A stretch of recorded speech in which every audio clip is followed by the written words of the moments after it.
Amid the ongoing tension between India and Pakistan, the Indian Air Force has tweeted and urged everyone to refrain from speculation and disseminating of unverified information.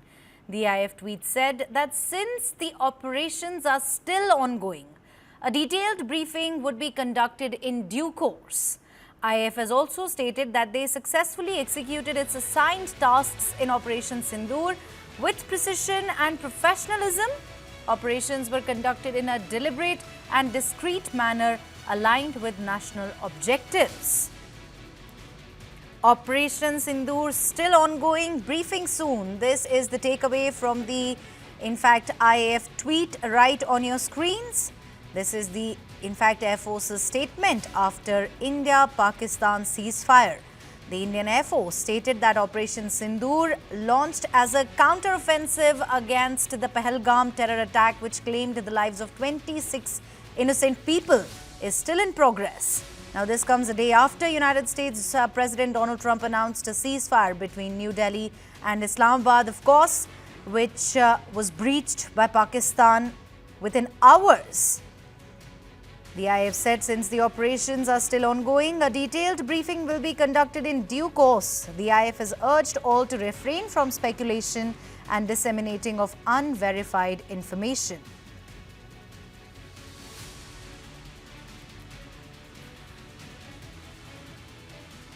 In fact, let's quickly go across to Lieutenant General Rajiv Chopra, Commandant Mountain Strike Corps. A very warm welcome to you, sir. Sir, how do you really see this development? You know, the IAF here has said that the operations are still ongoing. It simply means that Operation Sindoor is still ongoing.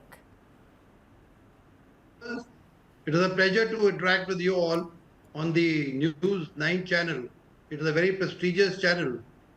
What I want to say, information campaign is a very, very vital campaign in the warfare scenario.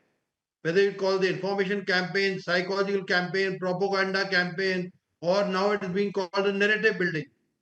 It is a very, very wrong thing. I know it gives out our capabilities and our intentions, wrongly or rightly, because a lot of veterans are aware of lot of capabilities, and today the information from the internet and also from the AI is available telling the capabilities.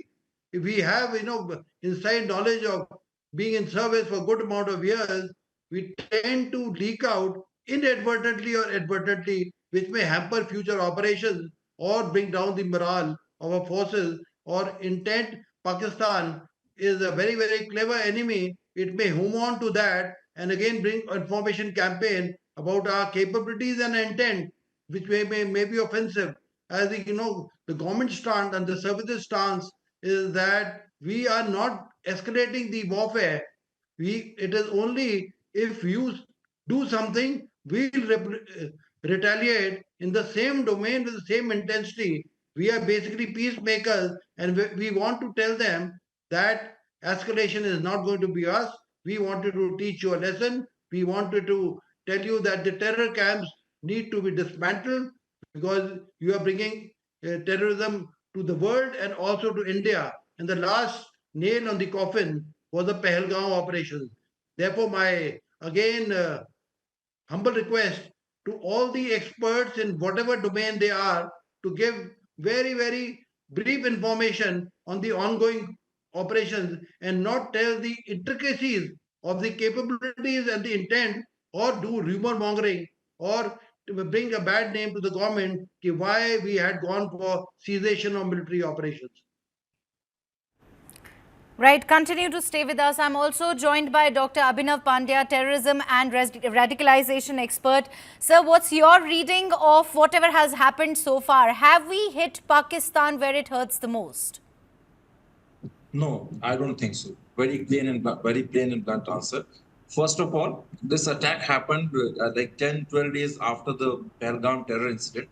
In that entire period, we were making very loud claims that we are going to attack and that unimaginable revenge and all. So that gave Pakistan ample amount of time to evacuate those terror camps. So certainly, I mean, if I believe that they are sane and they are rational, they might most likely, they might have evacuated those terror camps.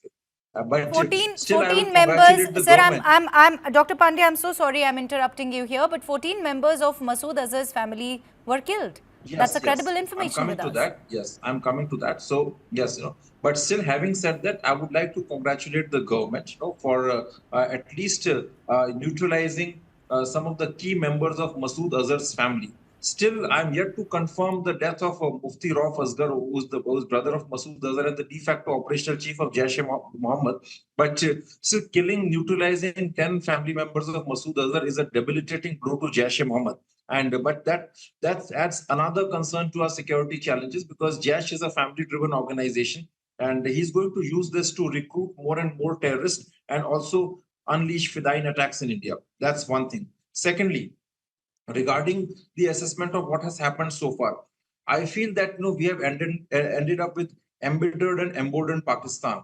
In this entire episode, definitely this kind of retaliation was much called for, because after the Balakot 2019, this could only be the logical conclusion in the case of Pakistan orchestrating a terror attack.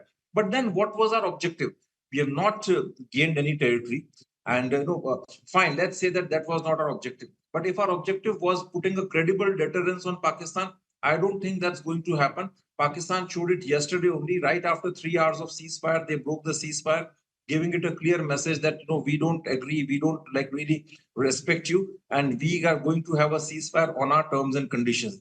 Besides that, in the diplomatic domain, now it's very clear that we don't have friends. Even Americans, with all their IMF loans and support to Pakistan, it is very clear that 70% they are with Pakistan, 30% maybe with us.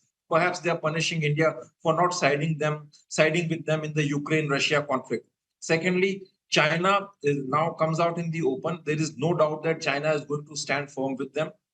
Thirdly, as far as the stance of the Muslim countries is concerned, it is more or less clear that they are going to be with Pakistan. Turkey is with Pakistan. Even OIC, which includes countries like Saudi Arabia, which have awarded their highest civilian awards to India's Prime Minister, even their stance in the OIC resolution was anti-India. So we are left with what? I mean, geopolitically, diplomatically speaking, we failed to make any significant gain for India. In terms of strategy, it is very clear that Pakistan is giving very effective replies to India. And like over the last few years, it was the narrative that was projected in strategic circles was that India's main rival is China. So China is the most critical factor in India's strategic calculus, and Pakistan is not that relevant.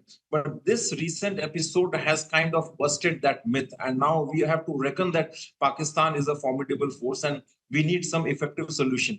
In the future, I'm told that Pakistan has already infiltrated several Fidayeen attacks in the garb of, on the cover of the shelling recently, which had happened, and they are going to unleash Fidayeen attacks. Now the question becomes really challenging for us. Now, in case, let's say, if they start killing people in terror attacks, those are minor incidents. How are we going to respond? We have said that any act of terror will be taken as an act of war. Are we going to declare war against them?